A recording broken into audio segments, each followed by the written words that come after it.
You're about to learn the name Krunam for two very important reasons. Number one, because you're going to meet Chris Wexler. He's the founder of Krunam. They're an AI company that's handling classification of data and images for what we call CSAM. This is child sexual abuse materials. It's a tough subject sometimes to cover, and Chris does a fantastic job in the discussion we have around what they're doing, how this is being done safely, ethically, where they're actually legitimately having a real impact on the world, but how difficult this battle is. Let's just get right in. This is Chris Wexler on the DiscoPosse podcast.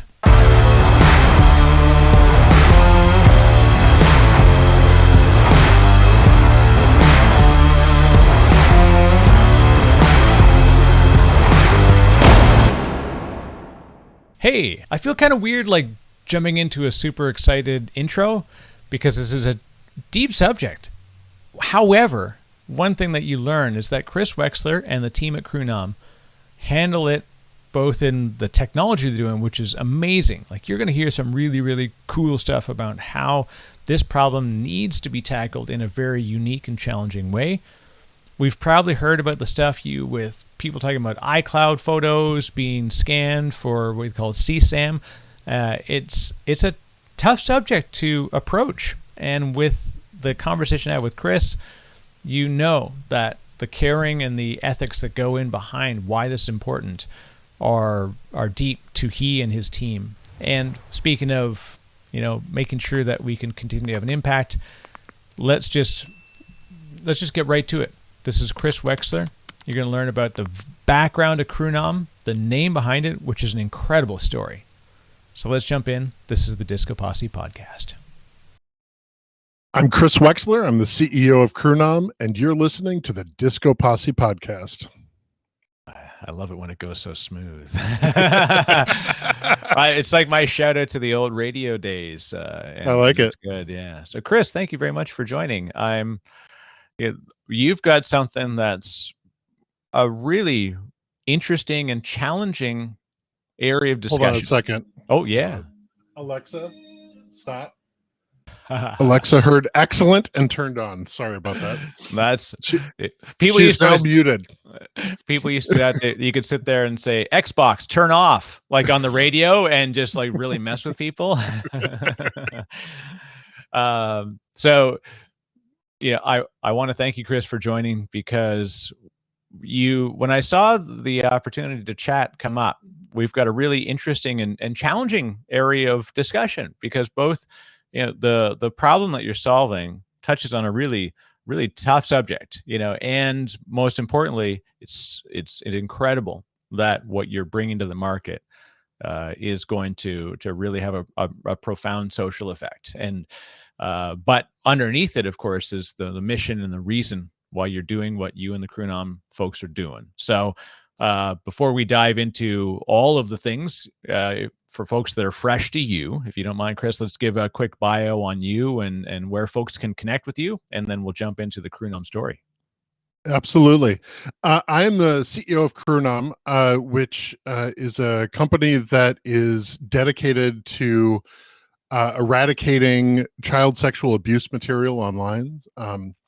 And my background is a bit unique in that I actually started on Capitol Hill. Then I was on Wall Street for 5 years.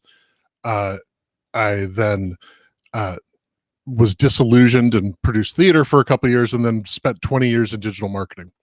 And so, the natural transition is to lead a software company, right? Yeah, exactly. Totally makes sense. So why not? Normal flow.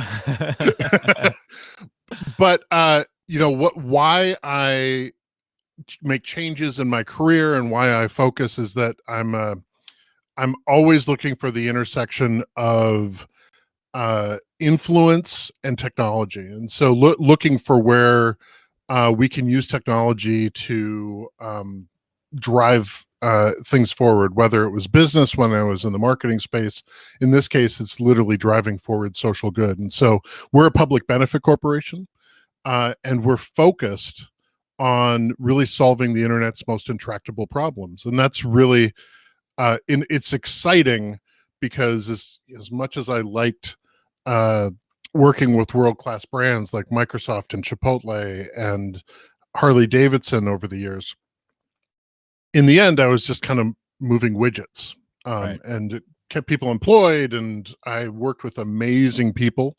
But right now, I have this amazing global team fighting a problem that is of an unimaginable scale. Last year alone, there were 65.4 million reports of CSAM being distributed on public platforms. Wow. And that's just what we know about. And it's just a massive, massive problem. Back in the 1980s, the postal services around the globe really cracked down and had pretty much eliminated what people parochially call child pornography. We don't use that phrase because pornography implies consent, and as a child there is never a way to consent. Right. And so the postal service had really locked it down because it was a single point of failure, but the internet opened up a broad swath for these predators to really have a trade in misery. And so when there was an amazing technology group out of London, Vigil AI, that was looking to bring technology that was developed for law enforcement to the public sphere, I just jumped at the chance. It was an exciting opportunity to work with my co-founders, Scott Page and Ben Gantz. Scott Page is a long-time kind of bleeding edge technologist. He's worked for 20 years in the areas of AI and deep learning and computer vision and even drone control. Like, he does everything that I wish I knew how to do, he's doing on a regular basis. And then Ben Gantz was a child sexual assault investigator with the UK police, and they came together and Ben was like, 80% of my time is going through confiscated materials, terabytes of materials, to determine, is it illegal, is it not? If it is illegal, what classification is it? There has to be a better way. And so they actually did a really cutting edge application of computer vision. In, computer vision is really good at going, this is a cat, this is a dog, you know. And it's even still problematic. Can't tell a Pomeranian from a blueberry muffin, though. We still struggle with that one. But no, but let's face it, don't we all have a problem differentiating a Pomeranian from a blueberry muffin? I love a tasty Pomeranian in the morning. Yeah. And it's even has trouble with faces, and it's been trained on millions and millions of faces. There's still errors there. We were asking deep learning to really discern intent and behavior, and so that was an exciting element that over 4 years of development, we were able to actually get there and see on a fairly quite reliable basis, understand, okay, relative body size and position and this and that, and able to actually discern this. The other issue that we solve at Krunam is a data issue, because unlike a lot of AI and machine learning where you're working on large either public data sets or collected data sets, we're working on illegal data, literally data we can't hold. And so we're lucky enough to work with the UK Home Office, and they were smart enough back in 2013 to start developing a collective database called CADE, the Child Abuse Image Database. It's millions and millions of instances that they've run across in their investigations. And so we literally drag our equipment into a Faraday cage and work side by side with law enforcement to train our algorithm, because we can't ever hold the data. Right. And so we're solving not only a hard computer vision and deep learning problem, but solving a data problem for the marketplace, because it was kind of a catch-22, is that we have all this horrible data, horrible images and videos washing around on the internet, but nobody could hold it to actually use an algorithmic approach to rid us of it. So as a result, even the largest of companies were either kind of faking their way into a training, which isn't very effective, but most likely what they were doing is they were waiting for a user to run into it, report it, and then a human to look at it and go, yep, that's what it is.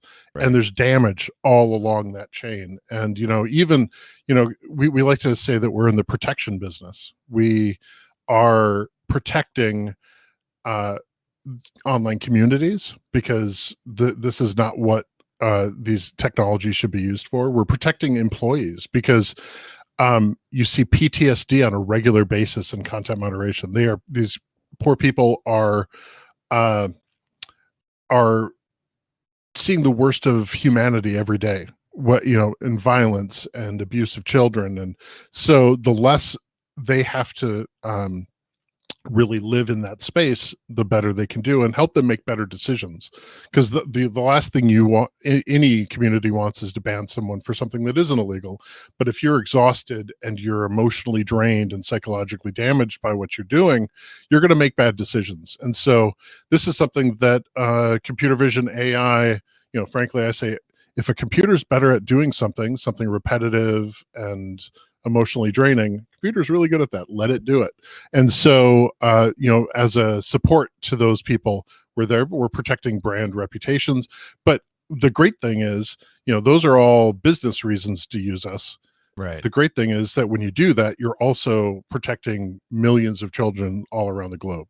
And it's exciting when you can have an alignment of business goals and societal goals. In this case, it's really clear. Now, the complexity of the technical challenge that you laid out, like the site, one of the biggest problems with large machine learning and training on data sets, and especially image sets, because they're extremely large, is that most of the significant platforms are going to be cloud based. And so how do you basically come in to, like you said, this is truly a Faraday cage. You're effectively cutting off from the world, so there's no way that this data can escape. But in doing so, you've also means that you have to bring the whole machine with you. So that in itself is a pretty significant technical challenge that most people, I mean, there's been huge advancements, obviously, and you're doing it, which is what's incredible. But it's not most people would get out of the game because of how difficult that specific problem is to solve. Yeah, and I think it's just a testament to Scott and Ben that they realized the problem was worth the effort. Right. And that's why all of us are here at Krunam. Like why we brought in Just Business, a social incubator out of the Bay Area, and why we have partnered with Not for Sale, a nonprofit that fights human trafficking. You don't get into this area without going, okay, we're going to move mountains if we have to save these kids, because it's a lifelong damage. It's not just a moment. Like you and I get mugged on the street, we're rattled, but it's not going to impact us 20 years down the road. When a child is abused, this is a lifelong damage. Right. And there was actually a study done by the British government that the impact of the sexual abuse of a child has $1 million in negative impact to that economically to that child through extra services and health over the course of their life. I mean, so even on a cold, like actuarial calculation, that's a massive amount of damage.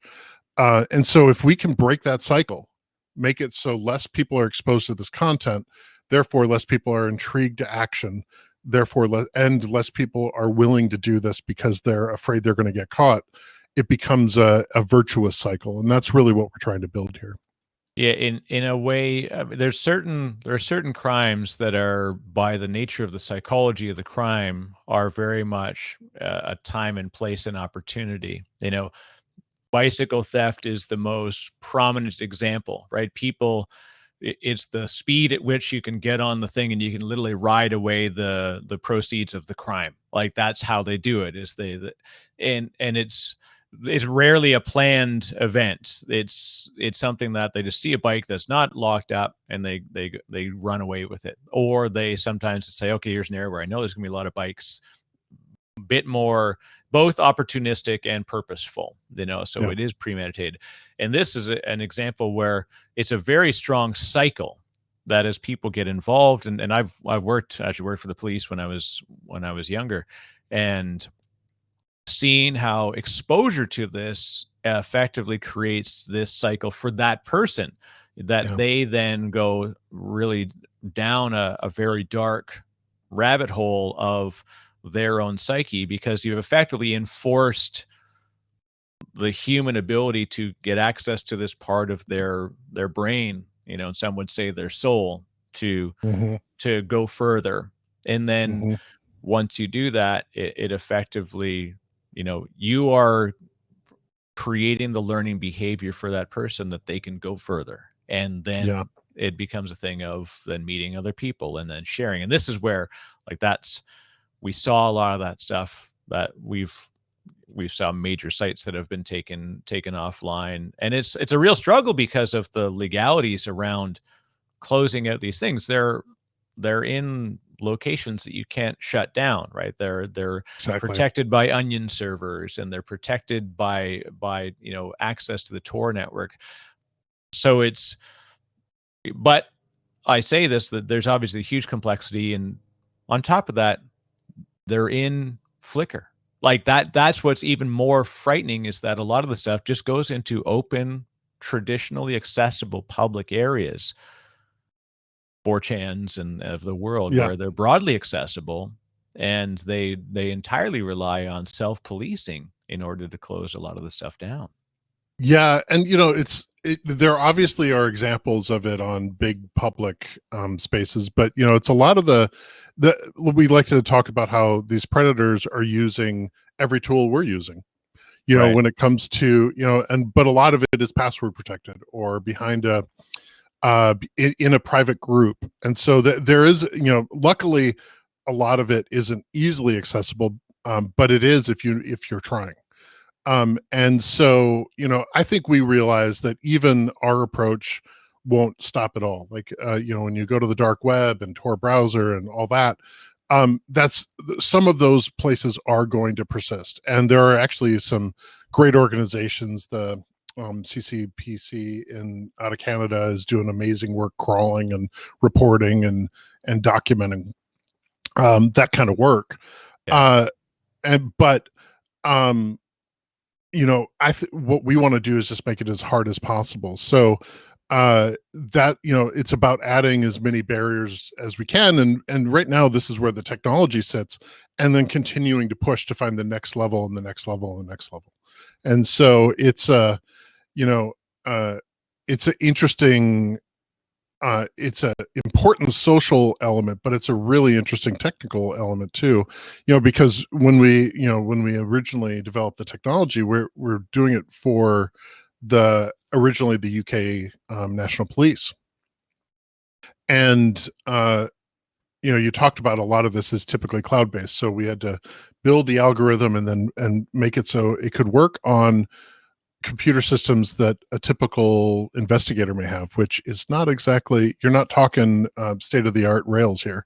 You're Right. talking, maybe a Windows 95 machine that, is, smoking when you turn it on. And so, Yeah. um, we had to kind of originally build the solution so it could be run on relatively simple hardware. And so the great news is that when you spin it up on a rack with GPUs, etc., it's a highly efficient way to do it. It's not as fast as what has been out there. Kind of just to give the audience a bit of a understanding of kind of the giant leap forward that this technology provides. Back in 2008, Microsoft developed a really important product called PhotoDNA. It was using perceptual hashing to essentially fingerprint known images. And so you could quickly scan your network to see if it was a bit of CSAM that was already discovered, and fingerprinted. And because a lot of these images often are in caches, it was a way to identify a lot of bad actors. Right. But the technology really can only identify what's been found, and what's been found through sources that can be put into the database. And so maybe, the estimates range from 2 to 10% of images, and it doesn't include any image created today, or which, particularly in the age of COVID, unfortunately, the abuse of children has moved for as much, because you talked about the opportunity crime with bicycles. It's kind of, unfortunately, it's the same with kids. You need access to at-risk kids, and when you're locked in homes, that isn't as possible. So, and you'd think that would be a good thing. What's happened is, with the advent of live streaming, you and I, this amazing technology, you and I are talking right now,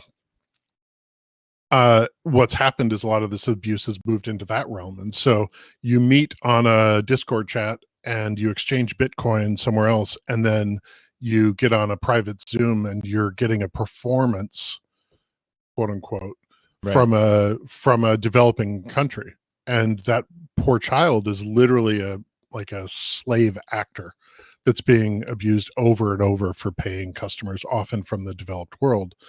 And then they're recording that. And so, that's being created live in the moment. And so, moving from a post-fact, ex facto technology like perceptual hashing to something that's using computer vision, not only are we able to identify stuff that was created yesterday and shows up on a server, we're also able to apply it into video. And about 50 to 60% of CSAM created today is video, because everybody's walking around with a 4K camera in their pocket. Right. And in the next couple months, we'll be coming out with a live streaming product that will allow organizations to essentially put a filter on and understand if there's a crime happening in real time. Again, this is about preventing as much as we can moving forward, and it's constantly trying to keep up with the tactics that are being used. Now, what you brought up there is going to open up a very interesting conundrum for people who are privacy advocates. And we, in a sense, as the Star Treks would call it, of the world, the Kobayashi Maru, where how do you make sure that you can capture live? Like it's an intractable set of problems where either choice will not result in a win. And this is a really difficult situation, because look at what we're actually solving for, a very specific, very illegal thing. But in order to do so, we effectively have to capture data in flight. And in order to do that, it's, now we suddenly have this real interesting boundary of protecting privacy and yet protecting the world. I think, yeah, and I think that's a constant tension between privacy and surveillance. And and to be honest, I think it's an error to go all one way or the other. Like, if we get to surveillance society, we're a damaged society. If we have complete freedom of from any kind of surveillance online, it may make you and I feel better when we're talking about our families with someone. But what we're really doing is providing cover for the worst of the worst. Right. And so we need to find a balance. Our technology, one of the great things about it, it's really the best analogy is it's like a virus scan. Like when you send a document over email, it's not unreasonable for that provider to go, is this attachment a virus? Right. All we're doing is, essentially is, hey, we're looking for a square. Is this a square? Oh, it's not a square. Okay, move on. It's not actually looking at the content per se. It's brief. It's looking for a pattern. And if that pattern doesn't exist, it doesn't know what it is. It literally, the rating is benign. And Right. so we're not looking at what people are saying. We're not looking at what there are. Now, there are obviously people on the privacy scale that go, well, even that's unacceptable. But to be honest, I think that it is a problem of the privileged, that I'm worried about everything that I'm saying. There's certain things that we absolutely need to protect: financial transactions, communication with your doctor. There are roles for encryption, but to be honest, if we're not careful, we're going to essentially just cede uh, too much space to bad actors if that's our one and only focus. So I hope we can have a nuanced view of privacy moving forward. I think understandably people have reacted that way around privacy because frankly marketers like me overstepped back in the day. Right. Yeah. Like, you know, That's the I interesting was thing, right? I and you know, because when you look at what everybody talks about, oh, the government's going to know this about me. I'm like, do you have any idea what Amazon and Facebook and Google know about you? Like, it's a much more detailed picture. Frankly, the old direct mail people know more about you Right. than you'd ever know. There's a amazing bit of work. It's called Prism clusters, and so essentially, this company has taken the country and broken into 72 groups of people, and then they've assigned a cluster to every house in America. And you put your address in, and it kicks back. And I'm like, oh yeah, I do watch Showtime at the Apollo at 4 a.m. Yeah. It's a little eerie. I think the degradation of privacy has been so steady and ongoing for 20 years. It's natural there's going to be a snapback. We just have to be careful for the at risk that we don't go take a step too far in that, and be responsible with what we're doing. I think it makes perfect sense that we have we really do value privacy online, but we can't leave it. I don't think we can have an open a fully encrypted web. It's going to lead to too many societal problems long term. Just, it's about finding a balance. Yeah, and we will struggle through it in order to solve the problem. But the problem, I always tell people, we haven't solved the problem on either side, so we have to continue to try to solve the problem on either side. Yep. And that Exactly. means that there will be a continuous equilibrium that we have to strike. And yeah, I mean, I'm always torn of like obviously the specifics of the problem that we need to solve here are massive, right? It's dangerous materials, but and we get a lot of sort of polarizing figures that have to really go to the forefront and and fight for the either side of these things. And it's not a I have a huge respect for the fact that people have to go and have those discussions continuously, and then ultimately go to Capitol Hill and go to the world. And this is, it's funny, we're sort of North American centric. You've mentioned Canada, and we talk about Capitol Hill, of course, obviously a United States reference. As a citizen of one country and a resident of the second one, I know both intimately.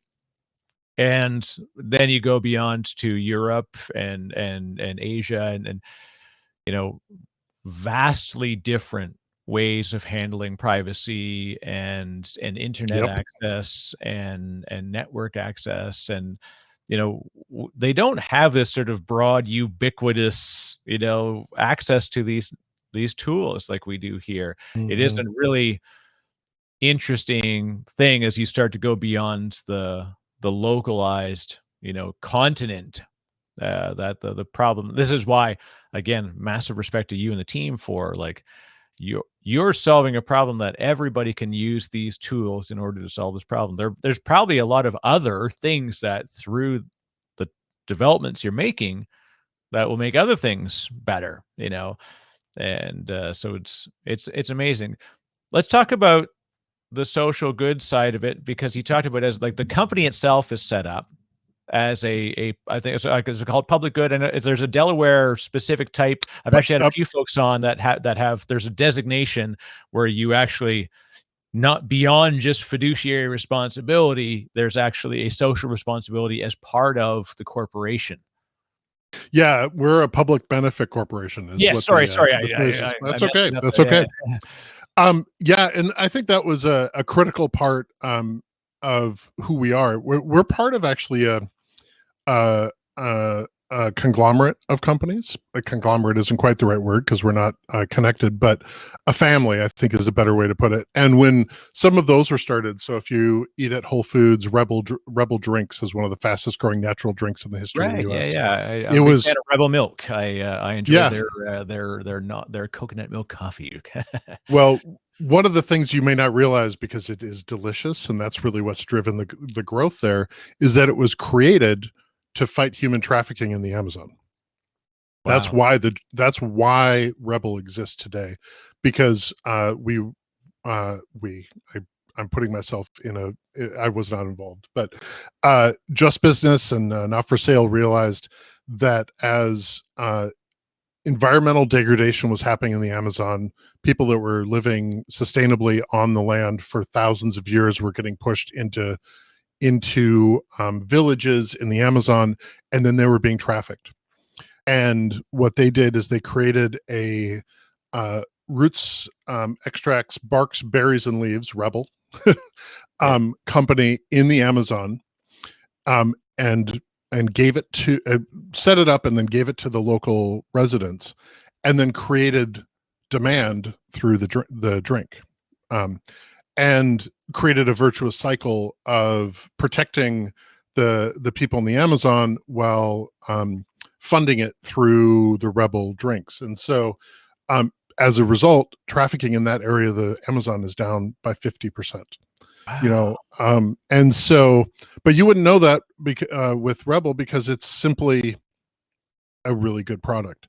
When they set up, there was no public benefit corporation, and so they had to work really hard to bake in and build in their mission into their company, and they've done a great job doing that. We're excited because now there's that structure Yeah, in an place, actual designation an that is actual designation that really clarifies it for ownership. If we ever bring on investors, right now we don't have investors. If we ever bring on investors, it makes it really clear what you're buying into, and I think that that's really important. And that's one of the other reasons why I'm so excited to be part of Krunam, is really kind of showing that third wave way of capitalism, that using the tools of the capital markets to solve big problems. Because I don't think this is one of those problems that we can do on a small scale. It has to scale. It has to be a global in scope. And so we need all the tools available to us. And so finding this hybrid of a public benefit corporation is a really powerful tool for us. Really powerful. now talking about the name. So now I know what Rebel stands for, which I didn't realize. Let's talk about Krunam. Where did the name come from? We are named in honor of a child protection warrior in Thailand. Her name is Krunam, 2 words. And she 20 years ago was a street artist in Chiang Mai, actually doing very well, and did a project with the kids on the street going, hey, let's paint, and you can paint about your life. And then was horrified when she saw what they painted, and realized that many of the karaoke shops in Chiang Mai were actually fronts for child prostitution. And unlike 99.9% of the world, she just started walking into these karaoke bars and grabbing the kids, and to the point where she had 20 kids in her apartment. And the Wow. traffickers came to her and said, if you do this again, we're going to kill you. So she got out of Dodge. And so she went and set up an area to take care of these kids, these largely stateless kids, orphans, up in the Golden Triangle of Thailand, where she ran into one of our board members, David Batstone. And he was writing a book on human trafficking and wrote a story about her and said, hey, if you ever need help, here's my card. She didn't even know what a business card was. And about 6 months later, the hut that they were all living in burned down in a cooking accident. And she called and said, or she found an internet cafe and went, I'm going to try this crazy American and see if he can help. And they ended up building, uh, uh, rebuilding the hut, and now she saved thousands and thousands of kids. In fact, one of the first kids she pulled out recently was the first stateless child in the history of Thailand to graduate from college. Wow. And so she, over the years, has constantly focused on saving as many kids as possible and evolving your techniques to save as many kids as possible. And so we like to say we're trying to take what she's doing in IRL and bringing it to the URL. And so and scale it into the digital space. And so it was just made logical sense for us to honor her by naming the company after her. That's an incredible tribute. It's Yeah. to an incredible person. That's Yeah. Here's the interesting thing, and this is why it's amazing. Like the thing that you're taking on as a company, and ultimately as a person. You're a very jovial person. Like this is it's a really tough thing. Like I said, I work with, police, and we talked about, like, we know about the phrase like gallows humor, and that the folks that were effectively, having to take people to the gallows, they had to have these really sort of, challenged life situations. So they had these interesting, dark senses of humor, and you're not even dark. Like I can get dark. but it is a really, how do you balance the weight of the thing that you're taking on, and like kind of cleanse yourself, your soul, and like the way that you look at it and you look at the world, does it ever weigh heavy on you? Well, I think if at any point you dive into the worst things about this world, it's really brutal.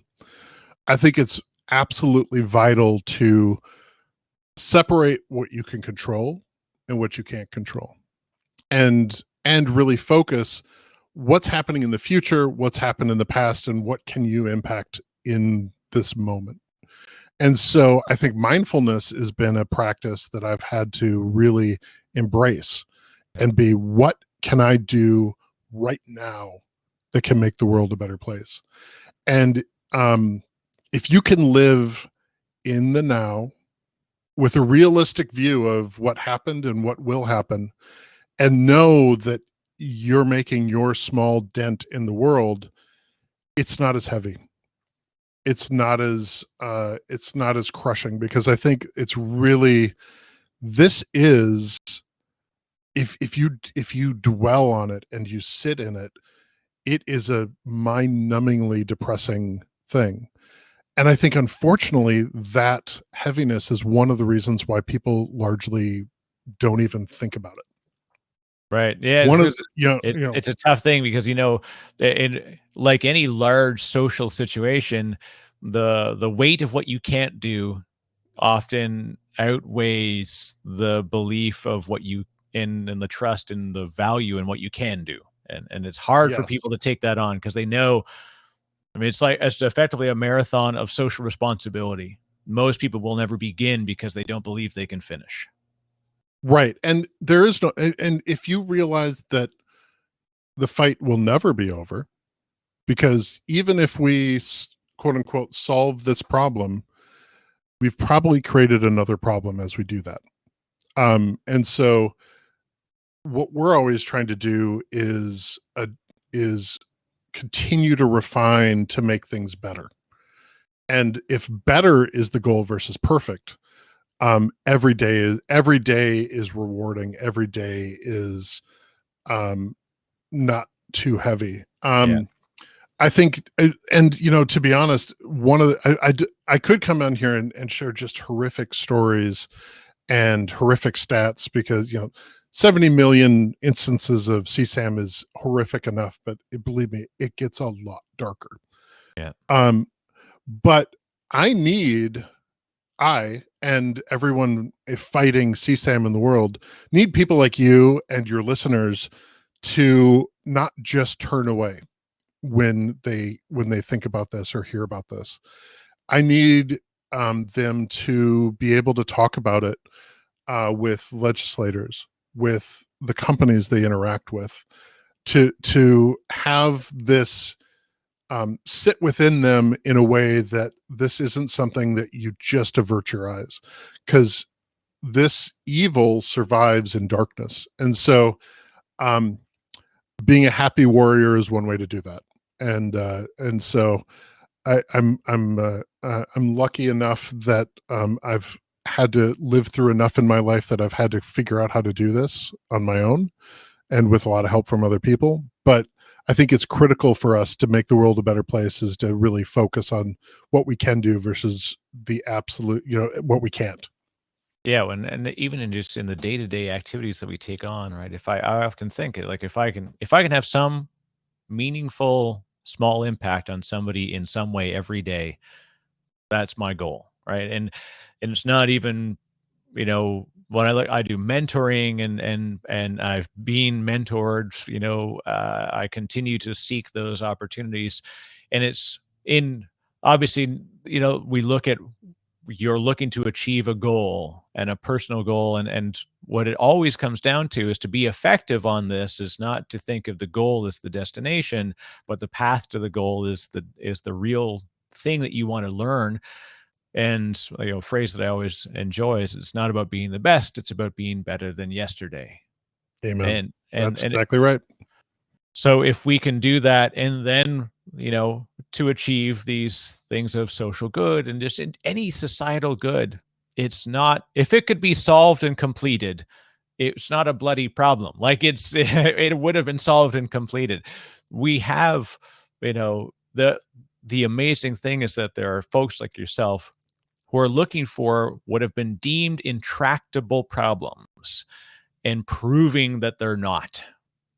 And that's what really makes me warm inside, to know that it's like there are so many great folks that are out there that they're just, you don't even have to say like I'm tired of it, like it, but it's like literally saying like I'm sure that there's a way that we can have a positive effect on this situation, and they go for it. And to set up, so this is the other thing as well, setting a commercial organization around this. You have this, as an organization, of course, you're defined, by the way that the corporation is built, that you have to have the social responsibility and as part of it. But even just you have to run a business.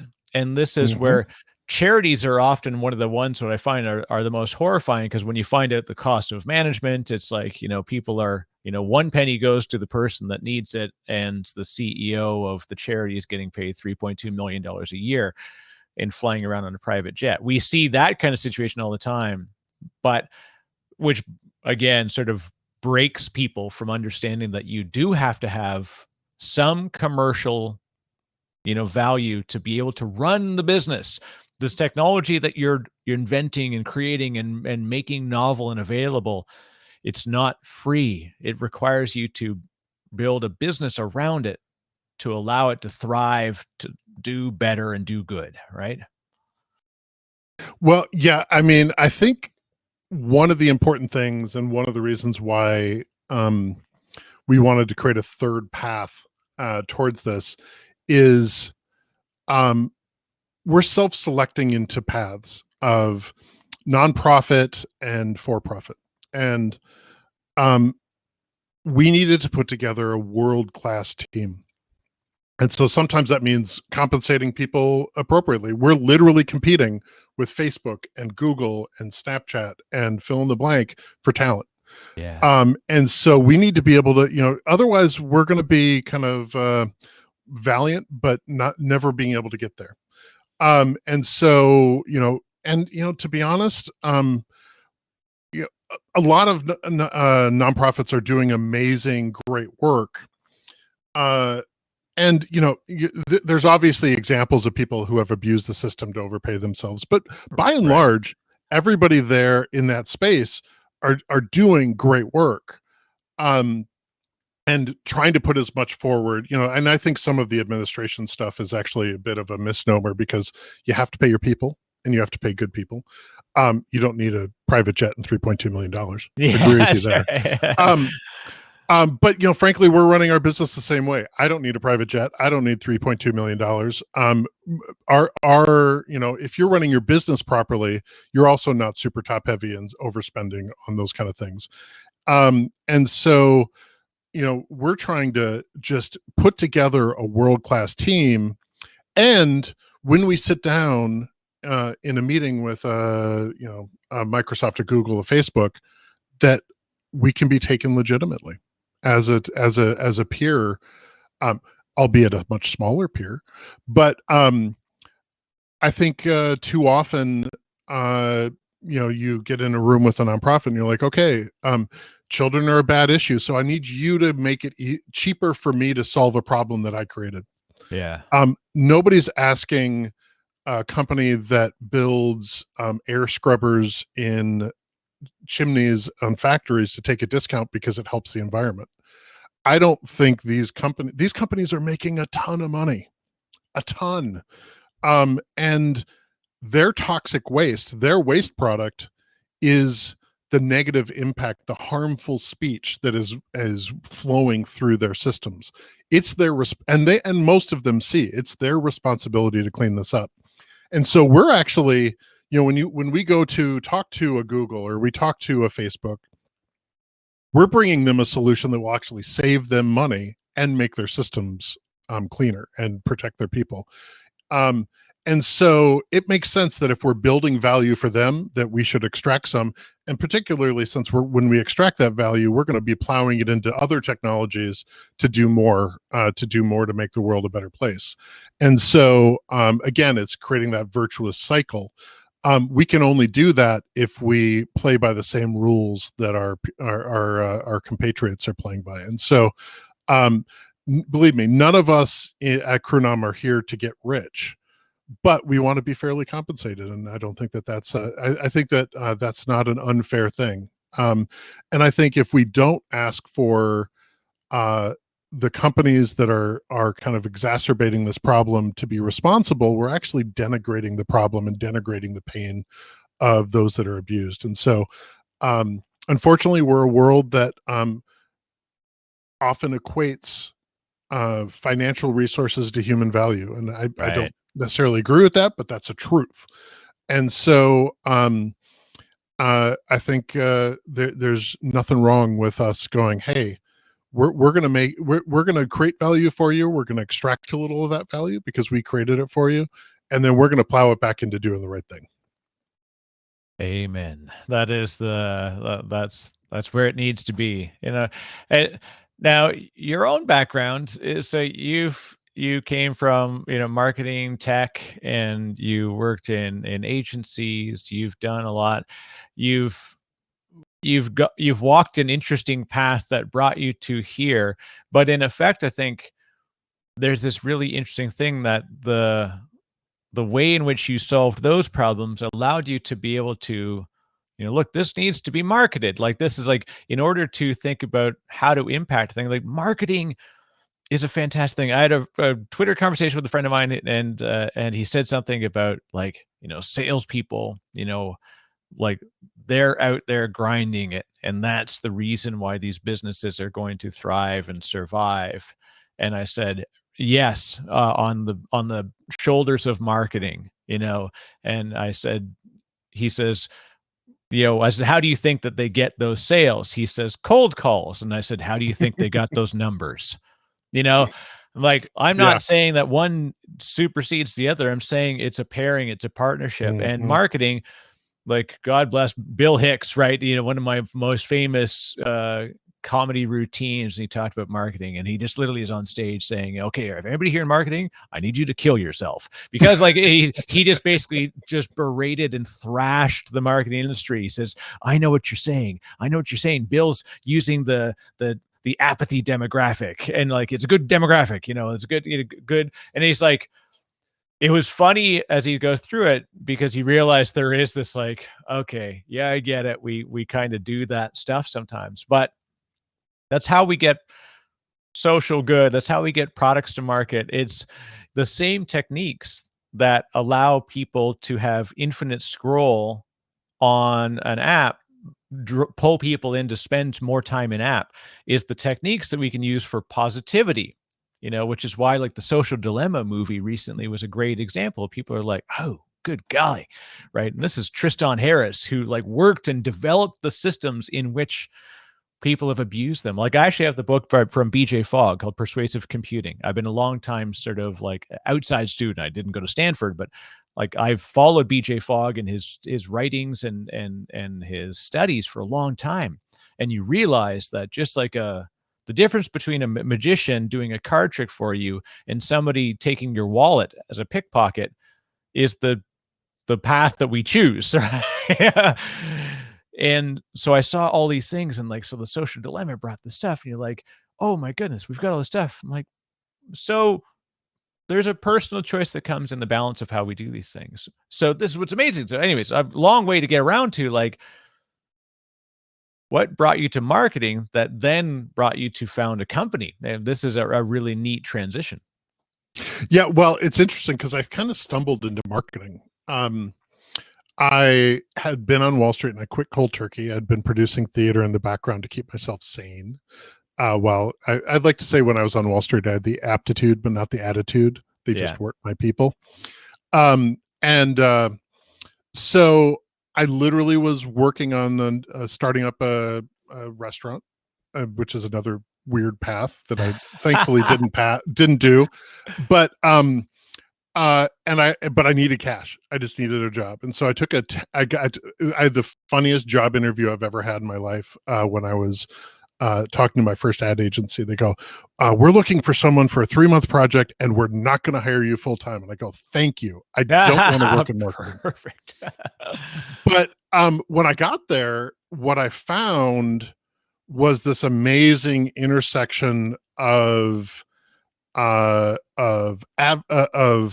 creativity and business, and I was lucky enough to be there literally right at the cusp, right after the first internet bubble had popped, and so the very nascent beginnings of the actual digital marketing space.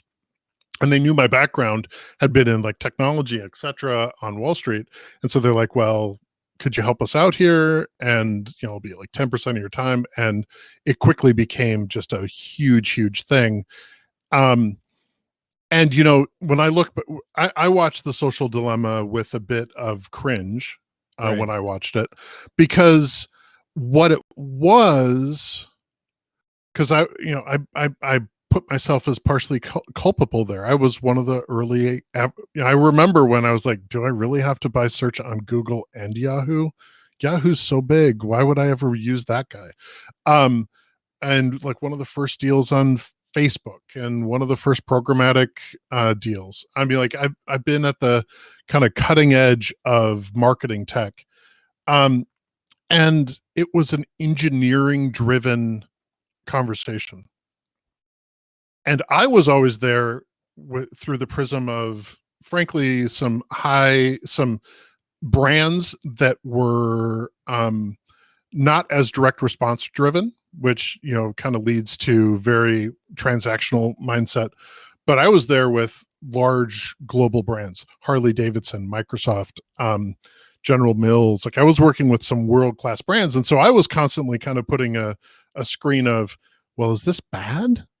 On top of it. But even with that, I know that I made decisions that has contributed to essentially surveillance capitalism. Because I was like, oh, I want more data, and that data is not personally identifiable, so it's okay. But I was constantly trying to solve business problems through technology. And so on that level, I'm doing the exact same thing right now. I'm solving business and societal problems through technology and constantly looking for how we move and evolve and use the tools to do that.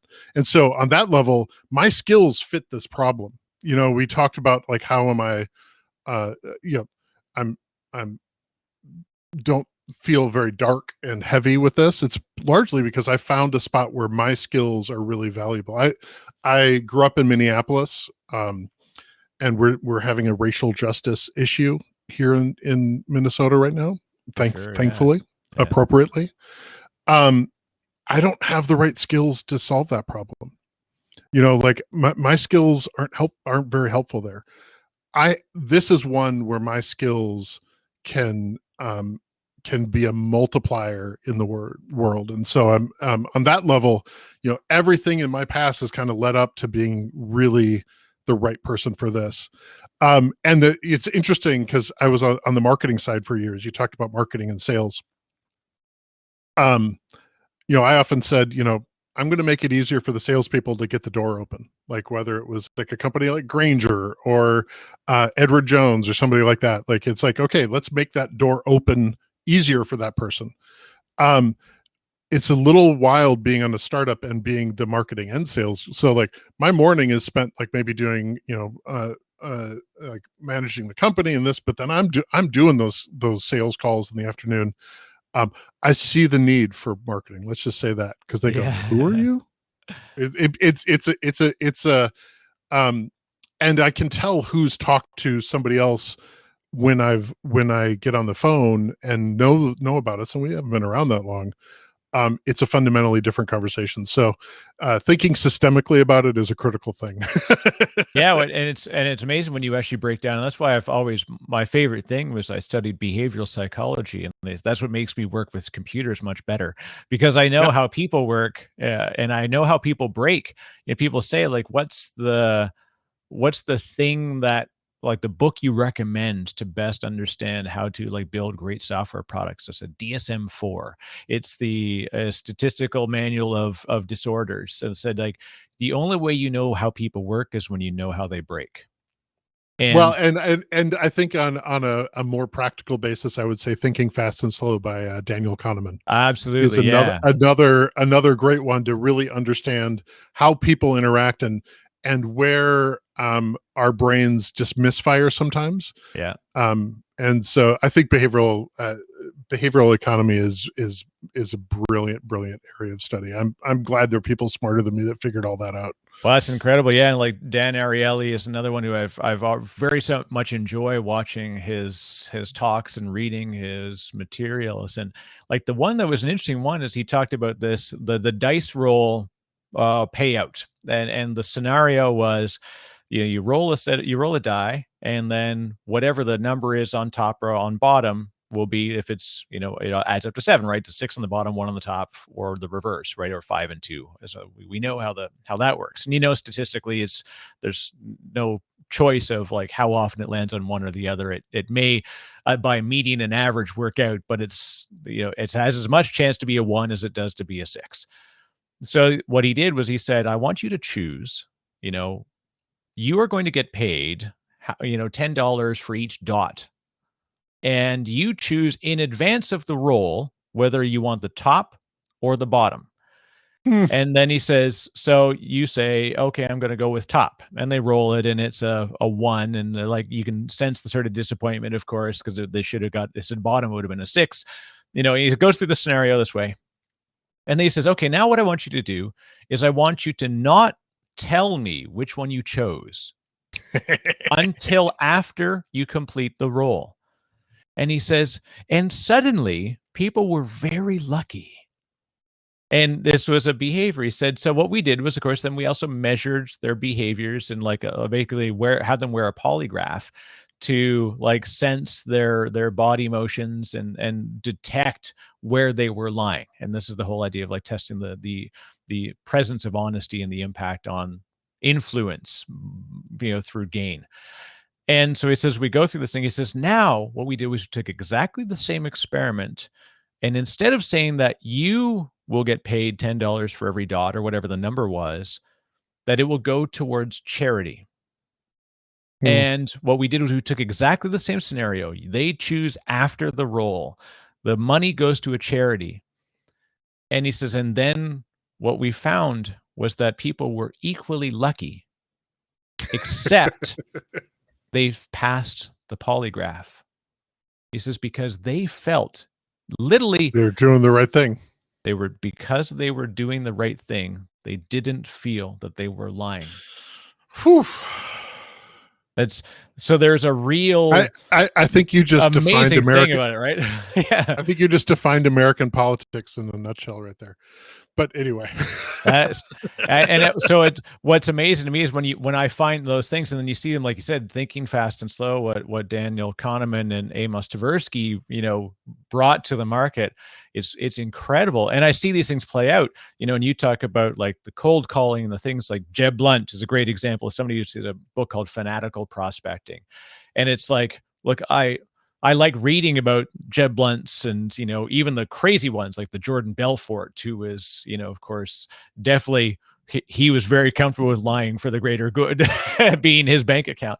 But there's a reason why these people are able to exploit is a tough word because exploit just means you're leveraging, not necessarily taking advantage. Exploiting can be Yeah. a positive exploitation. Yep. Well, obviously, what we've talked about at the start of this conversation is the true negative side of exploitation.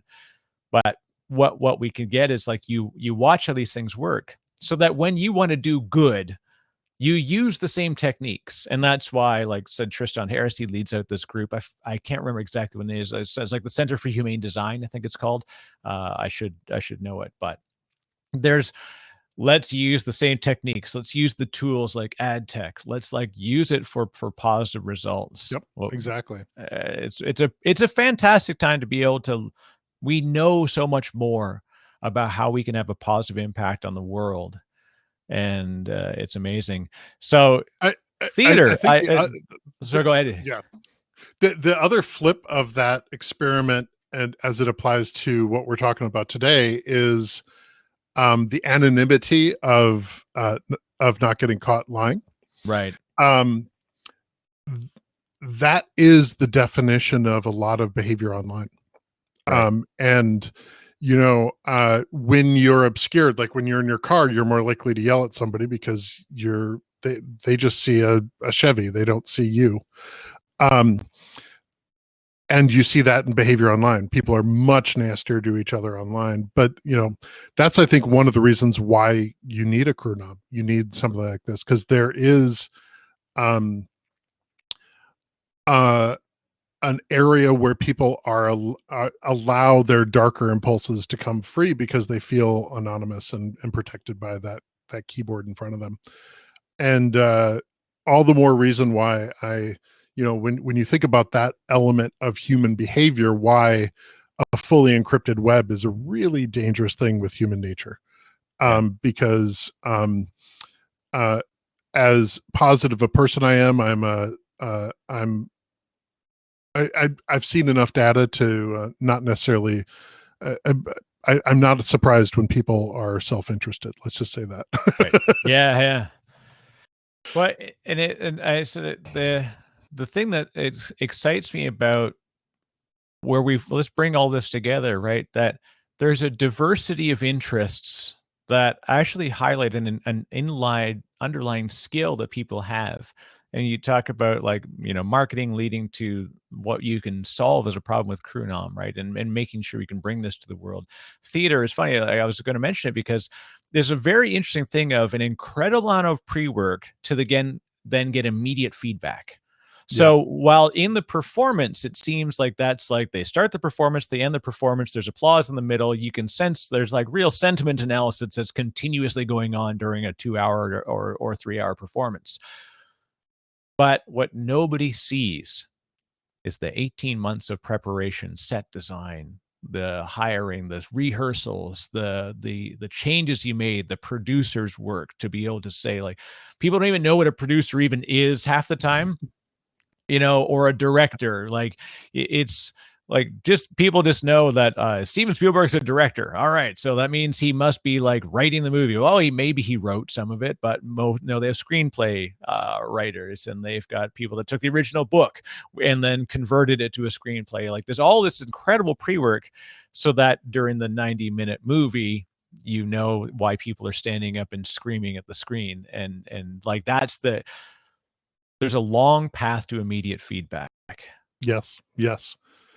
Yeah, it's interesting that I think I learned more about business in my 18 months producing independent theater than I did in 20 years working on the top brands in the world. Yeah. Because what I learned was you have to put a message in the right context. Like if you do Phantom of the Opera in a 40-seat black box theater, it's not going to work. And if you do a really emotional piece on a giant stage, it's not going to work. I learned how to navigate personalities as separate as an actor, a writer, a tech person, very different people, front of house staff, and we ran a bar. And so, and also just how little things impacted a performance. So,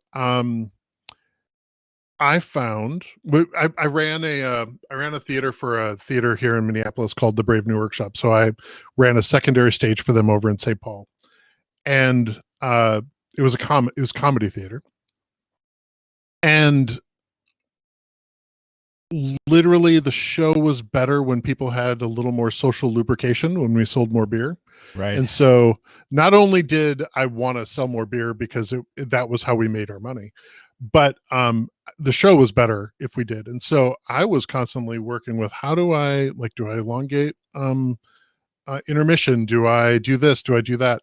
And I found things like simply moving the tables in the bar closer to the bar so it looked like people were standing at the bar, like increased beer sales by 20%. And so when you see little things, and then when the beer sales were up by 20%, then the feedback, the laughter in the show was louder, and the referrals to other people were higher. When you see those kind of changes, it impacted how I thought about digital marketing. I mean, you do that. You change one little thing on a website, and you just move a button from the bottom to the top or fill in the blank, and you see these fundamental changes. All these things I learned while producing theater, desperately trying not to lose money. It was it was kind of my secret weapon for years and years, that what I learned producing theater. Yeah, so as an interesting personal comparison, my background in technology was, as I was a kid, I started in technology when I was 15. My dad was a technologist, and so I was doing literally database programming and data entry for a police station when I was 15 years old, which may or may not have been legal to do so, as I was getting exposed to some wild stuff in there. But then I discovered alcohol and girls, and I diverged from my technology path. I mean, it was like, at the time there was no technology school. You need to be particularly good at school. Anyways, I was like, no, I started my own landscaping company when I was 17, and then I did a lot of other odd jobs, and I just did whatever would work. And at one point, I actually worked at a shoe repair. So I was a cobbler, and I went and I became particularly good at the people side of the business to get sales up and to get people to come back. And I was like, it just makes sense to me. And it taught me a lot about, if I, like you said, if I move things around, if I move displays, if I change the way I close the sale, I can do a lot more things. And I learned about upsells. I learned about all these different things. And it was like stuff that I just did that then I measured and was able to, through that, effectively become better at it. And then they gave me the store that was losing money hand over fist. And they're like, by the way, this is your store as of Monday. You're moving to a different city and you're going for it. I'm like, all right, cool. This is your first job, is to fire the existing manager. I'm like, this is not cool. So I go there and I work day in, day out. And the first thing I did was measure the pattern of people that come through the store, learn who the regulars are, learn the behaviors of the store, because the store has a behavior pattern. It has, and then from there, I set up the displays and I did different stuff. And it went from a money losing store to reaching revenue neutrality, which was a huge thing for the price that we were paying for this location, because it was right by a subway in the middle of Toronto. Oh, wow. Profoundly expensive, little tiny closet sized, cobbler shop. And then we ended up winning a marketing award from the mall. So Cadillac Fairview is a big mall. Anyway, so we won an award. And I thought, this is the most bizarre thing in my life. I'm a kid that's doing database programming. Now I'm fixing shoes, and I won a marketing award because of the way I set up shoe polish, because I can increase and through that, I realized that kind of like your experience, right? It's like I can have a very direct impact on things if I measure how to do it. So I can learn to do it Exactly. better, and I can teach other people, and I can it really taught me. So when I got back into technology, and then ultimately now I'm in technical marketing, it's this beautiful pairing of all these things coming together, and it's amazing. And like I said, so to your point, Chris, like, to then take that and to run the business and to attack a real incredible challenge of doing social good and using technology for the best of its capabilities, learning to map, to understand human behavior, and to undo the negative is my hat goes off to you and the team Thank on you. on what you're doing at Krunam. It's Thank and you. of course, like I said, the story of the name itself, if that doesn't make people stop for a second and think about the impact that people can have on the world, it's pretty incredible. Well, and it keeps our ego in check because we'll never measure up to her, so that helps. Yeah, yeah. Well, and that's it. So it's fantastic. So from theater to marketing to from Wall Street to Main Street, and from Main Street, we didn't even get to the Capitol Hill side. We probably don't want to visit that. It's dark times. That I tell you, I'm fascinated by that whole process. This whole thing of like, I yield my time to the gentle lady from Wisconsin, and thank you to the gentleman from whatever. I'm like, just say what you want to say. Like, there's so much like pomp and process around this stuff. It's horrifying to watch from the outside, because you realize there's so much theater. There's way more theater on Capitol Hill than there is on in New York. But my story in politics was much less pomp and circumstance. I essentially opened mail for the person that opens mail for the lowest ranking Congress member. So I was essentially the pre 9/11 anthrax monkey and didn't realize it. So there you go. Yeah, that's like, we got a great job for you, Chris. All you got to do is open envelopes and here, put on this mask just in case. Don't worry about it. Why? It's just that it's dusty in here. Well, yeah, you're doing fantastic things, and it's a real pleasure to share time with you today, Chris. Thank you very much. And Yeah, for it folks was a great conversation. I really appreciate it. Thank you so much. that do want to find out, of course, it's Krunam, KRUNAM.co. I believe is correct. And Yep. and if they want to reach out to you directly, Chris, what's the best way to do that? Well, either through LinkedIn. I'm one of the few people that actually like LinkedIn. Nice. And I'm a contrarian. I can't help it. But also just you can email me, and it's really easy. It's chris.wexler@krunam.co. So it's Very really cool. easy to reach out if you want to. If you either are at one of these large companies and you want to understand how any company that holds third-party data, and you want to understand how your company could apply our technology, feel free to reach out. Or if you just want to chat, we're open to building coalitions everywhere. Excellent. Excellent. Well, thank you very much for that.